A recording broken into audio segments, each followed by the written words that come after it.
are some of the most powerful transformations or shifts that you've witnessed through your work with sound healing? There are a lot of folks who are dealing with chronic illness, and without sharing their own personal stories, a lot of that is around inflammation. There might be some things going on in their physical body, mental body. Mm-hmm. And so when folks come to me either for private sessions or in group sessions, a lot of times it takes several sessions to really see how this is impacting them over time, right? Just like any practice that you start, it's not going to be a one-time fix. Right. But over time, I have seen folks come to me and say that they have experienced, and again, not giving medical advice, this is just things that they've shared with me, that their parasympathetic nervous system is more regulated. There are some folks that have talked to me about the pretty incredible decrease in their inflammation to the point where their doctor was like, what are you doing? Your scans are looking totally different. Are you doing something differently? So I don't know enough about like the science behind how sound and inflammation are impacting each other, but I've had folks come to me and say that there's been doctors inquiring what they've been up to and why their body seems to be decreasing in inflammation, which I think is pretty incredible. And so that's just physiologically, but also mentally, folks will say like, I just feel better. I need this hour now to just have time for myself, and they feel more grounded and peaceful and resourced, which, goodness, I think we all need that. Welcome to the Erie Wellness Podcast, your go-to source for all things health, wellness, and living your best life right here in Erie. I'm your host, Lauren Brunetti, and I'm so excited to have you here. Each episode will dive into conversations with local experts and wellness professionals who are making an impact in the world of health and well-being. Before we jump in, be sure to like, share, and comment on this episode. We love hearing from you and seeing our community grow. Now let's get started.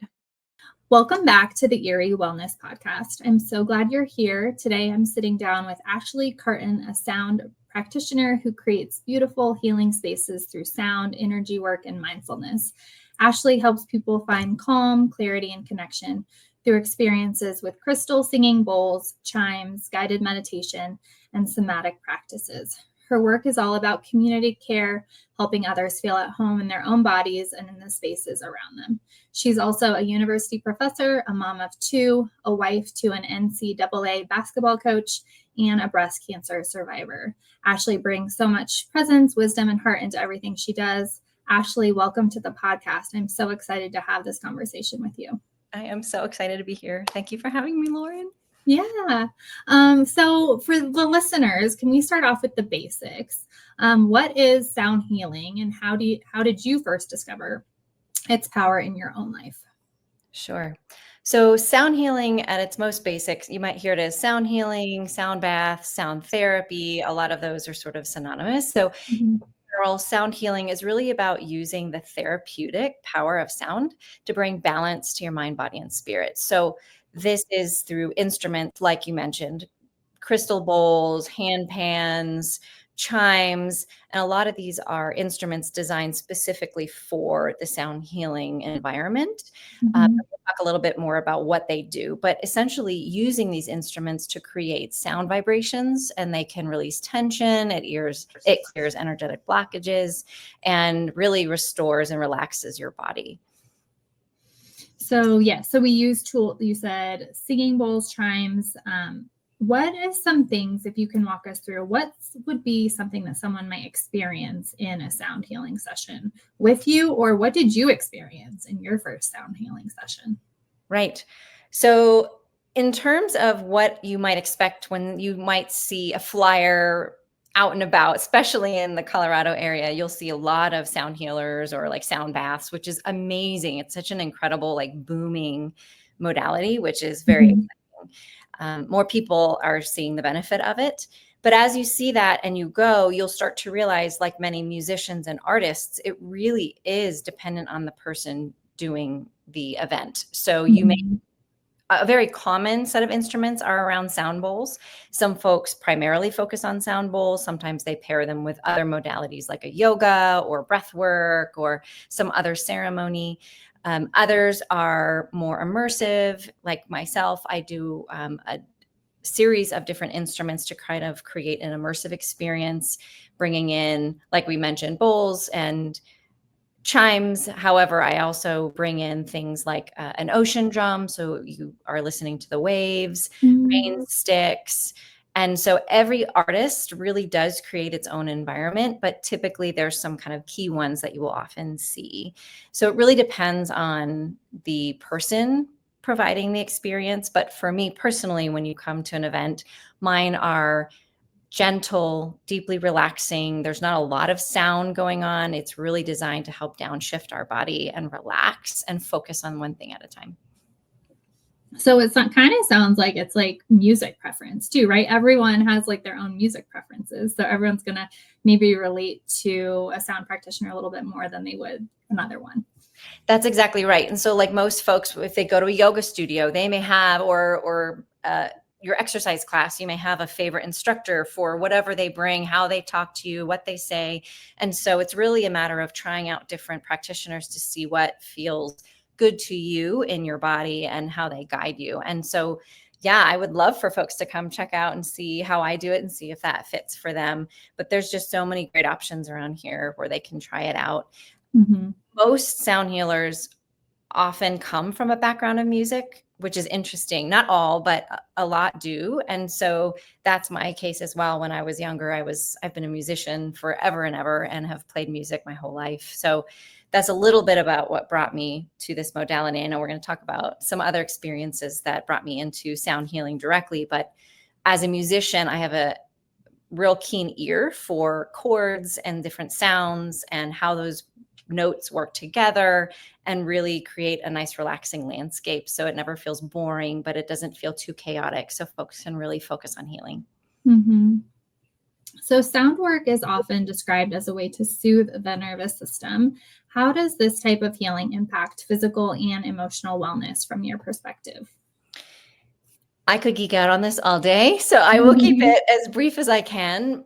There are a number of benefits. So you mentioned the physical. So physiologically, when we look at sound and we think about sound waves, so if you're in the room at a sound bath and you're listening to, let's just say, sound bowls, crystal sound bowls emit vibration through the crystal, the quartz crystal. It's a conductor. It's an energy conductor. So as you're playing, you're quite literally being impacted by vibrations. These vibrations are impacting your cells. So cellularly, you are responding physically to the vibrations. And with that, you can activate your parasympathetic nervous system. So you might notice you're able to slow your heart rate, slow your breath. You will notice your body downshift. You may also notice warm or cold sensations as your body's just starting to rest and drop into itself. Physiologically, also through this concept called entrainment, it actually syncs up with your brain waves and can slow your brain waves down. So, for example, if you are experiencing high stress or things that might be associated with higher or faster brain waves, it actually does calm and slow the brain down. And part of that benefit is you get to rest. Sometimes folks fall asleep in my sound baths, which is the greatest compliment ever because it means your body's just relaxed and resting. Or you might be in more of like a groggy meditative state, which is super beneficial too. So physiologically, there's a lot that happens to your body when you're in a sound bath or engaging in sound healing. That's not even to mention the emotional or the spiritual side of things, right? When we go into a meditative state, we often need space to just think, to reflect, to allow our bodies to be still, to really get clear on what we need to hear from ourselves.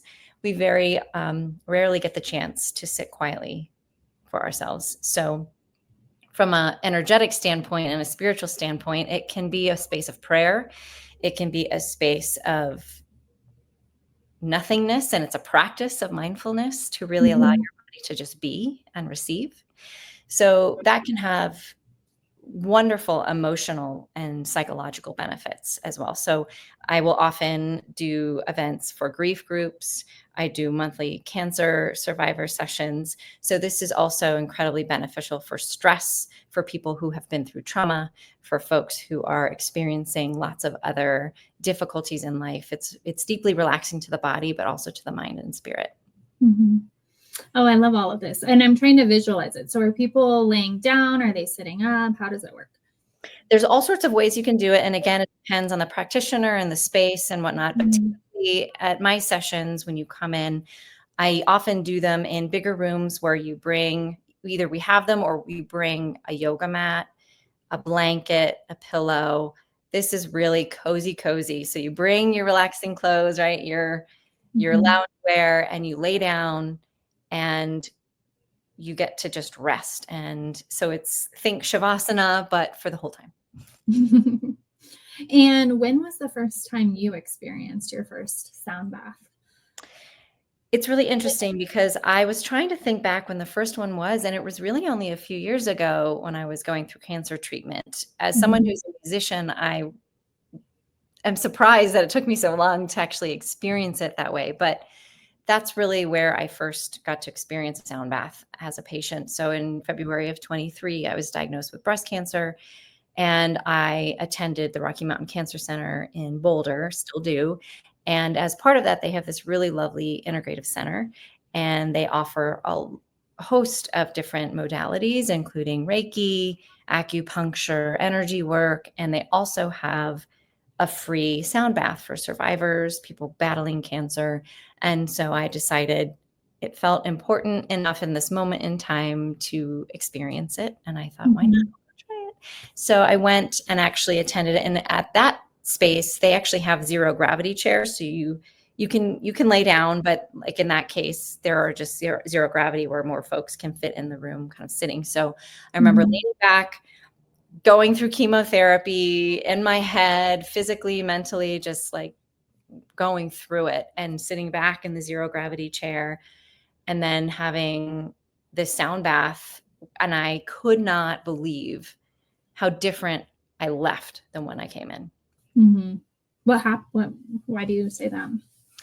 I didn't quite realize what it did to the body. I knew I would be relaxed. I assumed it was just another mindfulness practice, which it is. I don't think I underestimated exactly how powerful the sound waves were to my physical body. As someone who is not a napper, I don't fall asleep places. I'm not someone that can just sit down and just conk out. I know some folks are really good at that, and that is not me. Yeah. And I was asleep. I was drowsy. I was relaxed and in such a heightened state of when I was going through all of these things for my body to actually be able to rest. And I found myself kind of flowing in and out of rest. And I left feeling like I had gotten a massage. And not only that, but just my nervous system felt a little bit calmer. So I left a huge fan. I knew that one day I wanted to do it myself. Yeah. I feel like some people are probably listening to an episode and they're like, yeah, but how is that really different than just like sitting and listening to music, like at home, on the radio but it sounds like there is a huge difference and there's a little bit more of a benefit when it's in more of like a structured environment like that.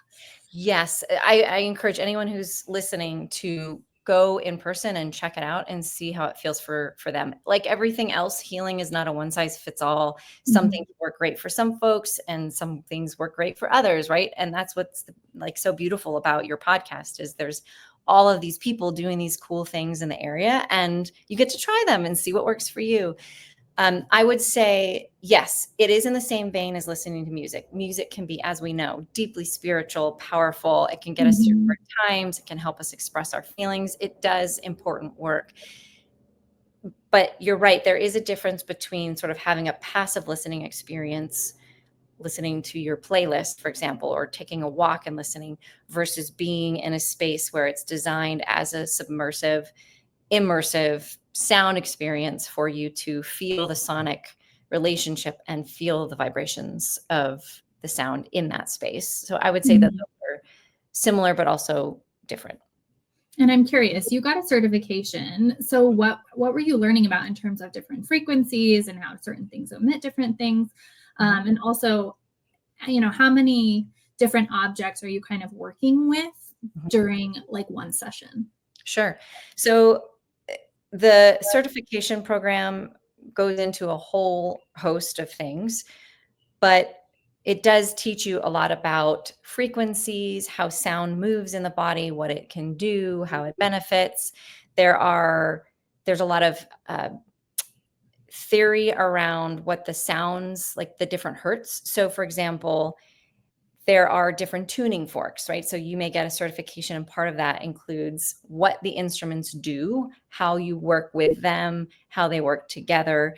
And so, for example, sound bowls, I have a sound bowl that is 528 hertz, which means the frequency in which the vibration is moving. That has a specific benefit in the body. Versus my other sound bowl, I have a 7-piece sound bowl set, and that is set to 432 hertz. So you learn that those different vibrations actually manipulate the body in different and powerful ways. So those are the types of nuts and bolts that you start to learn, and then you can be very intentional with the space that you set. And then in terms of instruments, forgive me, what was the second part of your question? And how many different components do you use? Like how many different, instruments do you use in one session? The beautiful thing is it's just like an artist. You really sort of go with the flow. So for me as an intuitive, I'm also listening to my body. I'm listening to what's happening in the room, and I'm reading the room. And so I bring a ton of different instruments, and I really sort of feel out what feels right in the moment. I may go through 7 or 8 different types of instruments throughout the hour, though a lot of them are combined. And like I said, it's not like one instrument being played all the time, just one at a time.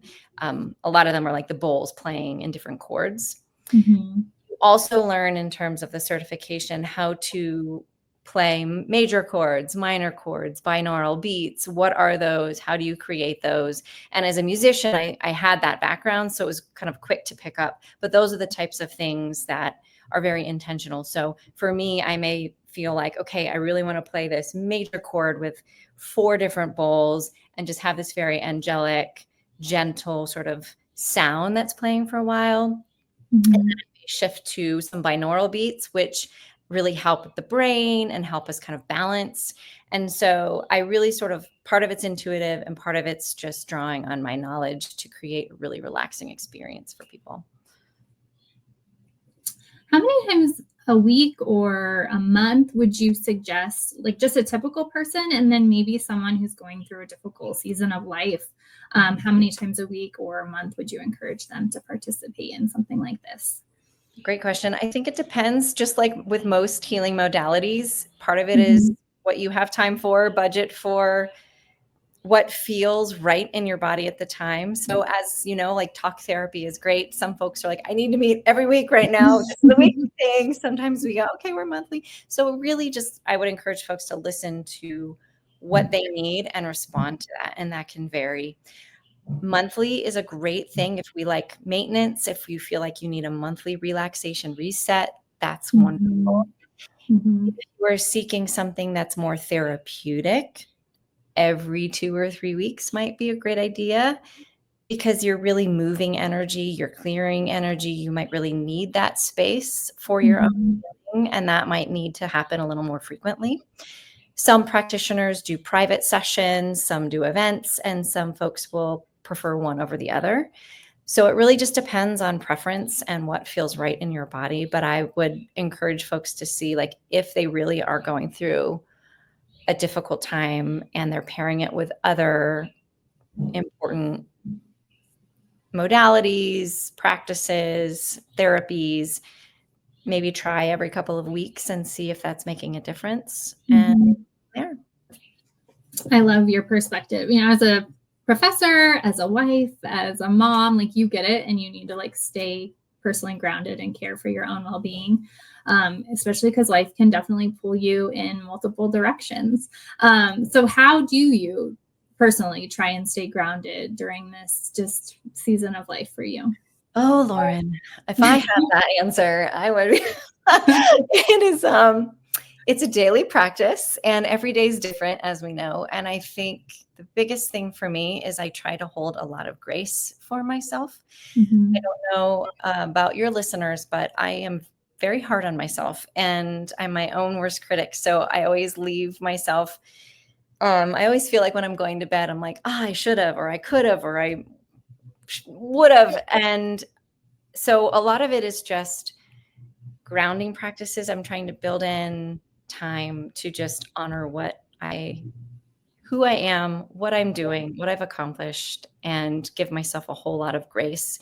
And so that's sort of the season I'm in life. Is there's just a lot coming up and we have to respond, right? We've got kids, we've got work, things just pop up way. Like life is not easy. This season is beautiful but complicated. And so for me, it's a matter of I don't have a set, like I get up at 6, I do a cold plunge, I do a 20-minute meditation. And I know that works for some folks, and that's great.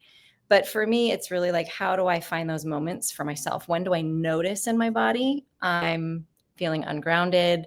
Maybe my nervous system is a little kicked up. Maybe I just need to check in with myself. And so it's really just knowing what tools do I have and how do I turn to those practices in those moments. Mm-hmm. So sometimes it is, if I get the chance, a quiet minute on the back porch, sipping my tea and having a moment of grounding and gratitude. Then it's also, I feel so lucky that I get to do these sound baths because they're healing for me too. It's a practice for myself. So I get to engage in sound healing and enjoy that as a practitioner, but also as a participant. Mm-hmm. And really just giving myself time and space to honor where I'm at. Sometimes we try to force like a positivity, right? Or that we try to like hide certain feelings. And so I'm also just trying to invite all of my feelings to the table and say, hello, fear, hello, anxiety, hello, self-doubt. It's nice to see you. I know you're trying to protect me. So it's like drawing on those tools to just say, okay, something's going on here. Let's check in, let's drop in. Mm-hmm. Let's just honor where I'm at. And that's sort of my general philosophy, but sound healing is a key part of helping me stay present with myself and others. Well, after this, I feel like I've recorded over 20 podcast episodes with local wellness professionals here in Erie, and everyone keeps saying, like, I am my own worst critic, and I'm the professional, but everyone is still trying to figure it out. Everyone has different, like you said, different tools in their toolkit that they use. Maybe one day and then another day it looks different. So for all the listeners out there, it's definitely just finding what works for you, and like you said, just touching base with yourself every single day. Every day is going to look different. Your needs are going to be different. Your feelings are going to be different. So, but taking time to remain grounded, be grateful, and just enjoy, the life that we've been given. That's it. And it's a practice every day. And some days I'm feeling like, all right, I've nailed that one. And then the rug gets pulled out from under you, right? Life never stays the same. It's always evolving. But I think drawing on practices that work for you in this moment, in this season, can really ground you when you're feeling untethered, because life tosses things at you, right? We have plot twists left and right. So finding what works for you, and sound healing or some of the tools that you learn in some of my classes may help you and help loved ones. One thing that I love is you describe your work as community care. Mm-hmm. So why is that so important to you, and how does sound healing help foster a sense of connection amongst people? Great question. One of my favorite quotes is from Bell Hooks, and she writes, "Rarely, if ever, are any of us healed in isolation. Healing is an act of communion." Mm-hmm. And I firmly believe that yes, we're all on our own healing journeys. Yes, we might have to take time for ourselves to really hear our own voice, our own intuition, our own deep knowing. But so much of what we do, the healing is most powerful in community. And I try to design spaces in our monthly sound bath sessions, whether they be virtual or or in person, we get to create a space where even for an hour, we get to come and see a neighbor, see someone, or go with a friend and get this rest and reset in community with others. We know that there are always things going on behind the scenes that we don't always talk about. Someone's always carrying a story that we might not know about. And so much of what we carry is just quietly in our body. And so through just knowing that everybody's showing up with their own stuff, whether it's known, right, conscious or subconscious, being able to say, hey, I'm here too. And it's beautiful to allow this sort of healing modality to happen with others. And whether it's just being in the room or turning to the person next to you and saying, hey, for example, folks will take a few minutes at the beginning of our sound baths and share a little bit why they're there, totally optional. But you would be surprised, or maybe not surprised, to hear some of the things that these community members share about the things that they're going through. And just taking a moment to say, this is really hard for me, and this is why I'm here. Just witnessing that and sharing that, to me, is just one small moment in this really beautiful community that we create around healing. As a breast cancer survivor, how did your healing journey influence your approach to wellness and the work you now offer others? That's a huge part of my community of care approach. When I was diagnosed with triple negative breast cancer, I turned to TNBC Thrivers, which is an online community for triple negative breast cancer survivors, and other cancer survivors in our local community reached out to them because it's such a scary road and it feels really overwhelming. And so for me personally, I found healing in community, being able to ask the scary questions, being able to carry this as a community, and for me to be able to carry others when they have been diagnosed after me. So being in community and healing as a community has been critical for my own personal healing going through cancer. And so now, for example, we do free monthly sound baths for breast cancer survivors at tnbcthrivers.com. That's my dear friend Kelly Thomas's foundation. And those are the types of things where there's something so powerful about hopping on from all over the world and healing in community and doing something together, and just knowing that, yes, our stories are different, but we're all part of this really important community that understands the beauty and the pain of being a breast cancer survivor. And so community has been integral to my own healing. And I really believe that it can be a powerful tool for others who are willing to step into those community spaces and heal through sound healing. Well, I feel like I've brought this up on other podcast episodes, but the work and the research done around the blue zones is that community is like one of the number one components of longevity and that feeling of connection. So yes. So I have a question. You mentioned virtual. So obviously certain people prefer virtual or in person, but you can experience still some of the benefits of sound baths when you're doing it virtually as well. Absolutely. One of the benefits of being able to be virtual is because a lot of cancer survivors, we're not all local, right? So we have folks that call in from Europe and Brazil and you name it, and Canada, for example. We're not all in the same space, but we all want to be together. We have a craving for saying, like, we've all been through this really horrific thing, like, let's come together. So that alone is powerful. But then the sound, yes, has great benefits. So I've had so many folks reach out to me after the sound baths. It's like their first sound bath ever, and they've done it virtually. They get to lay in their bed or couch, and a lot of us are going through treatment still, and they're immunocompromised. So even if they were local, they might not be ready to be in a group space. And so for them, they're like, I'm recovering from surgery. You get to just rest. You lay on the couch, you close your eyes and you listen. And it is still deeply, deeply relaxing. And for those there are some that might put the phone or the computer on or near their chest, and they can still feel the vibrations. It's not quite the same as being in the actual space, but it's definitely still of benefit. And they always message me and they're like, I don't know what you just did, but I am floating. A lot of folks will say like, I feel mushy. So that's a fun word to use. So Mhm. it definitely can be a really healing space, even in virtual settings. That was going to be one of my questions is like, what are some common ways that people describe like how they feel after they've experienced this?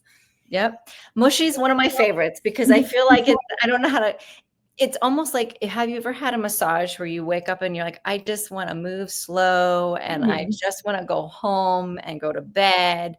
That's exactly how it feels with a sound healing session.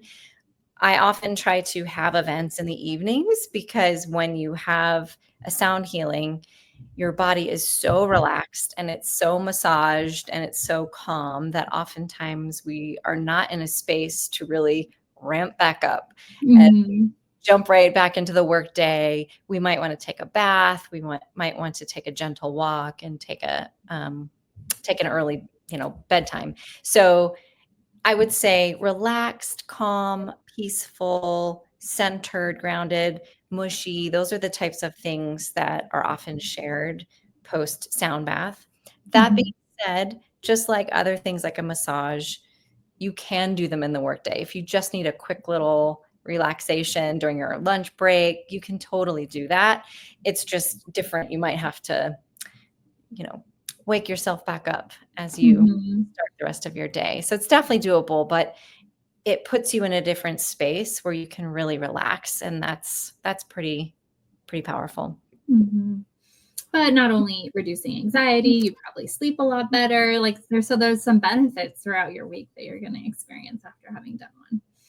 Oh yeah. The insomnia is something that a lot of folks struggle with. And I've had people reach out either virtually or in person to say, it has helped me. I was able to sleep so well that night. So it's definitely one of my favorite things to do before bed. For some of our listeners that might be a little curious or skeptical about energy work, but don't quite understand like really what it is, how would you explain it and how do you incorporate energy healing into your sessions? Sure. So really, broad strokes, energy healing is really about supporting the body's natural ability to return to balance. So everything is energy, right? Our thoughts, our emotions, our physical body. And we know when we walk into a room and things feel tense, that's energy, right? We're energetic beings. We move through the world as energy. It just might be called different things by different people. So like going on a walk is energy work, right? 100%. Benefits like you feel relaxed. There's a lot, you think better, clearer, all of those kinds of things. So it's not like weird voodoo kind of stuff. It's like in our every single day. It's just who we are. We're energetic beings. We move, we have thoughts, we experience emotions. They're all different ways that we're engaging with energy. And so really the idea of like energy healing is around this idea of just being aware of our bodies, our physical, our emotional, mental bodies, and where energy might get stuck, heavy, scattered. And it's really about kind of coming back into balance and keeping things flowing naturally so that we feel our best. So for someone brand new to this or might just be interested in experimenting with it at home, what's a simple way to get started? With energy healing? Sound healing or any of these like mindfulness practices too. Yeah, great. Well, for whoever's listening, please just do what's reasonable for you, because I know if you're listening, you are taking the time to hear this podcast, but we also have very, very busy lives. So I would say start simple. It doesn't have to be this big grand thing where you're just like, okay, day one, I'm going to get up and I'm going to do all these big things. It can be 45 minutes setting my timer. Right. Like if you can do that and that's what you want to do, great. But for most of us, it's like, I've got 2 minutes. I've got 2 minutes. I just dropped the kids off at the bus. I've got to run to work. I've got 2 minutes. What do I do? Right. So for me, I'm very much like, what can we do in those 2 minutes? So it's really for me about what can we do, like I was saying, to bring that sort of intentional stillness to our bodies, to check in with self. So if we're starting out and you just want to kind of try some things, I would highly recommend, you can Google these. I also have some workshops that are already pre-recorded. People could, really low cost, they could buy on my website if they want. But essentially, you could Google and YouTube, they have like mindfulness practices. So for example, a body scan, right, takes 2 minutes. And there's these mindfulness practices, box breaths. So there's these things that they can do for 1, 2, 3 minutes, and they can just build them in to start getting used to slowing down and dropping in and feeling our own bodies and listening to what's happening inside. And so that intentional stillness, I think, is a practice we often don't get the chance or give ourselves permission to have in our weeks. And so that would be my suggestion, is just starting with some deep breaths, making space for a quick mindfulness practice, and noticing how your body feels without judging it, trying to fix it. And getting consistent around trying to do that every day, at least. Your voice is so soothing too. As you're like talking, I'm like, oh, it'd be so nice just to listen to you go through like a whole practice and a whole session. Hey, I've got them, and I would love to have you come to an event. Yeah, that's great. What are some of the most powerful transformations or shifts that you've witnessed through your work with sound healing? There are a lot of folks who are dealing with chronic illness, and without sharing their own personal stories, a lot of that is around inflammation. There might be some things going on in their physical body, mental body. And so when folks come to me either for private sessions or in group sessions, a lot of times it takes several sessions to really see how this is impacting them over time, right? Just like any practice that you start, it's not going to be a one-time fix.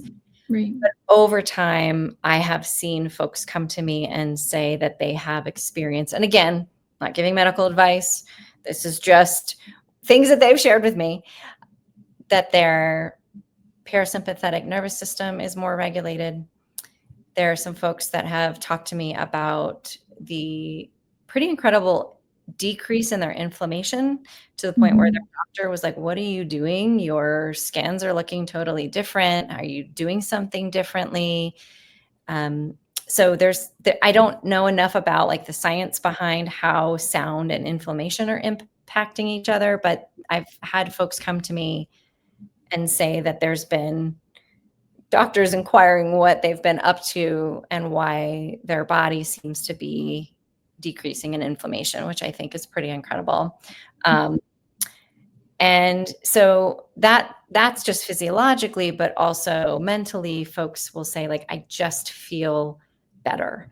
I need this hour now to just have time for myself, and they feel more grounded and peaceful and resourced, which, goodness, I think we all need that. Yes, that is incredible. How do you see sound healing fitting into the broader conversation around mental health and holistic wellness in today's busy world? We live in a time of constant input, right? We are walking around overstimulated. We're surrounded by screens. We really are, as a community, and I believe as a world, disconnected from self and community often, right? Like we may have our own individual families and whatnot, but as a whole, we are connected by technology and yet so distant from one another. So I would say we just live in this time of constant input, and we often can't hear our own voice. We can't hear our own intuitive knowing. Where do we fit in this constant tornado of information flying around in our world? We're shuttling people from one thing to the next all the time, right? So right now, in terms of like the broader mental health landscape, I think we're starting to realize, like I mentioned earlier, that healing is not one size fits all. And, for example, talk therapy is essential for some folks. Somatic practices or yoga is another one.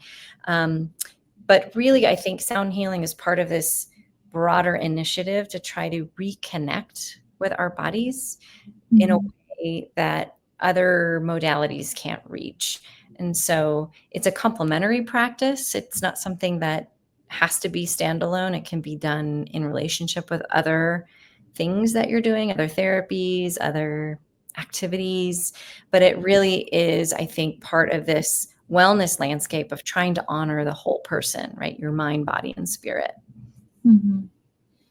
Yes, to our listeners, the world is going to keep passing you by. So like you need to slow down and find out like where you are and actually take note of how you're feeling, what your body is doing, and really examining all of that. Yeah. And so often, oh, sorry, go ahead. No, go ahead. I was going to say, so often, like if we don't, when we quiet our body and we actually drop in and feel what's going on in our body, we may notice like, oh, I actually have a hip pain that I haven't been paying attention to because there's been so much input that I haven't even given myself permission to notice that my hip has been hurting, or I've actually had a headache for 3 days, or right. Like there's just things that somehow don't register, or we just, the stimulus sort of like, there's so much that bombards us that we can't actually pick up on all of the cues that are going on with our body. We can't care for it in the way that we probably should. And I know that. So that's just one thing that I think is helpful to think about in terms of benefits. Like we need to listen to our bodies before it's screaming at us. Right.